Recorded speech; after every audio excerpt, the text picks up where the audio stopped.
Mission शक्ति, नारी सुरक्षा, नारी सम्मान को लेकर थानाध्यक्ष ने टीम की घोषणा की।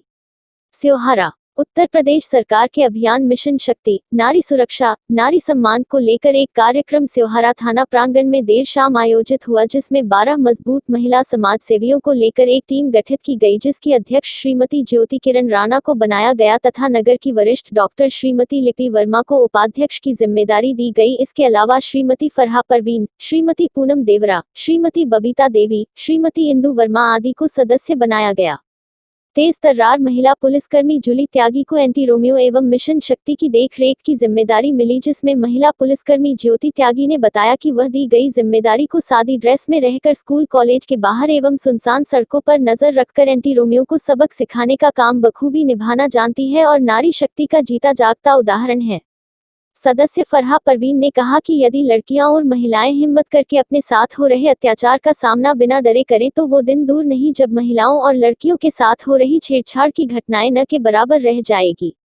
कार्यक्रम की अध्यक्षता कर रही श्रीमती ज्योति किरण राणा ने अपने संशोधन में क्षेत्र की बेटियों, बहुओं व महिलाओं को विश्वास दिलाया कि वह अपने क्षेत्र की किसी महिला, बेटी के साथ अत्याचार और छेड़छाड़ की घटनाओं को बर्दाश्त नहीं करेंगी। कार्यक्रम के आखिर में थानाध्यक्ष श्री नरेंद्र कुमार गौड़ा ने उपस्थित लोगों का आभार व्यक्त करते हुए मिशन में सहयोग की उम्मीद जताई।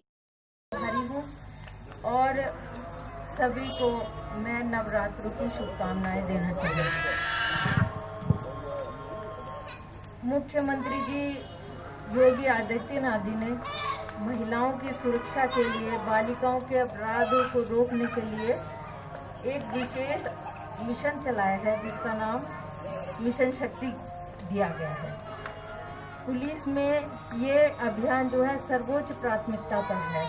हम लोग सभी जानते हैं कि आज से शुरू होकर ये विशेष रूप से 25 तारीख तक विशेष रूप से चलाया जाएगा और इसके बाद 6 महीने तक निरंतर चलता रहेगा।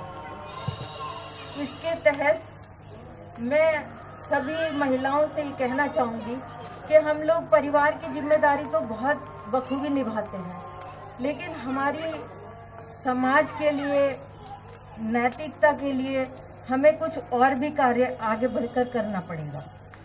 हमारी सरकार, हमारा जो पुलिस तभी इस पर अच्छी तरह अमल कर पाएगा जब हम अपनी समस्याओं को भली प्रकार से समझें, अपनी आवाज़ उठाएं।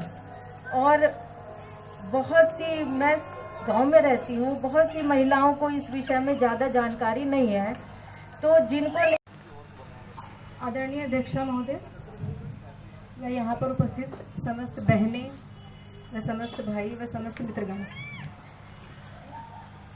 जैसा कि अभी एसओ सर ने बताया है मेरे बारे में, मैं यहाँ पर थाने स्तर पर एंटी रोमियो स्क्वाड की प्रभारी हूँ। वह अब ये जो नारी शक्ति मिशन चला है इसके लिए भी मैं ही जिम्मेदार हूँ, यानी कि मैं ही इसकी प्रभारी हूँ। मेरे ऊपर ही उत्तरदायित्व सौंपा गया है अधिकतर। वैसे तो ये सभी का उत्तरदायित्व है, पूरी पुलिस का है, हम सभी का है, लेकिन जो मुझे चुना गया है उसके लिए मैं बहुत ही खुश हूँ और बहुत ही अपने आप को सौभाग्यशाली समझती हूँ कि मुझे ऐसा काम मिला करने के लिए महिलाओं की सुरक्षा से संबंधित, और मैं इसको मन से करना चाहती हूँ। बहुत अच्छा लगता है मुझे करते हुए। मुझे ऐसा महसूस होता है जैसे कि मैं अपने लिए कर रही हूँ, अपने देश के लिए तो कर ही रही हूँ, अपने परिवार के लिए कर रही हूँ। मुझे खुद ऐसा फील होता है जब मैं करती हूँ इस काम को, पूरे मन के साथ करती हूँ। मैं ज़्यादा बड़े बड़े शब्दों में नहीं कहूँगी, ना भारी शब्दों का प्रयोग करूँगी। मैं छोटे छोटे शब्दों में कुछ बताना चाहती हूँ, सिंपल सी आसान भाषा में।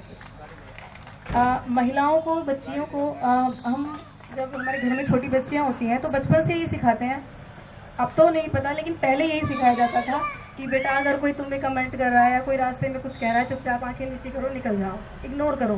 तुम लड़की हो, तुम घर की इज्जत हो, तुम कुछ कहोगी या बेकार में तमाशा होगा, बदनामी होगी हमारी।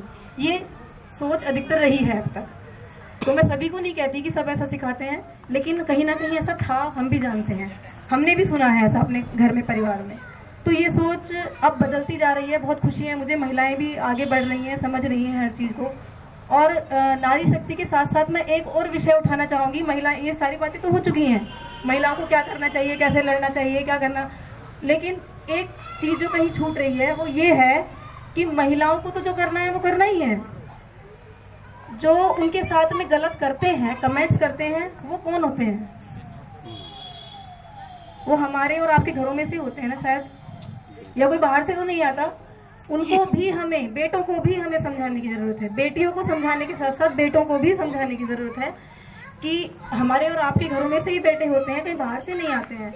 हमें उनको समझाना, शुरू से ये बता के चलना है कि इस तरह का कोई काम ना करें, क्योंकि वो भी नासमझ होते हैं। उस समय उनकी वो उम्र होती है कि वो कई बार ऐसी हरकतें कर जाते हैं, कमेंट कर जाते हैं, या कुछ हंस गए, गाना गा दिया, तो वो सब समझ नहीं पाते कि उनके लिए भी ये सही नहीं है, ये कर क्या रहे हैं, वो कितना बड़ा अपराध है। तो उनको भी हमें शुरू से समझा कर चलने की आवश्यकता होती है इसमें।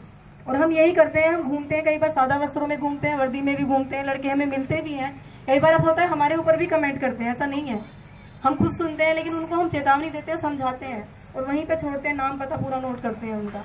मेरे पास कई बार ये भी आता है कि मैडम नहीं, नाम मत नोट कीजिए, छोड़ दीजिए, ये है वो है, लेकिन उसमें ऐसा कुछ नहीं है। अगर वो कोई आगे क्राइम करता है या आगे कोई बड़ी ऐसी हरकत करता है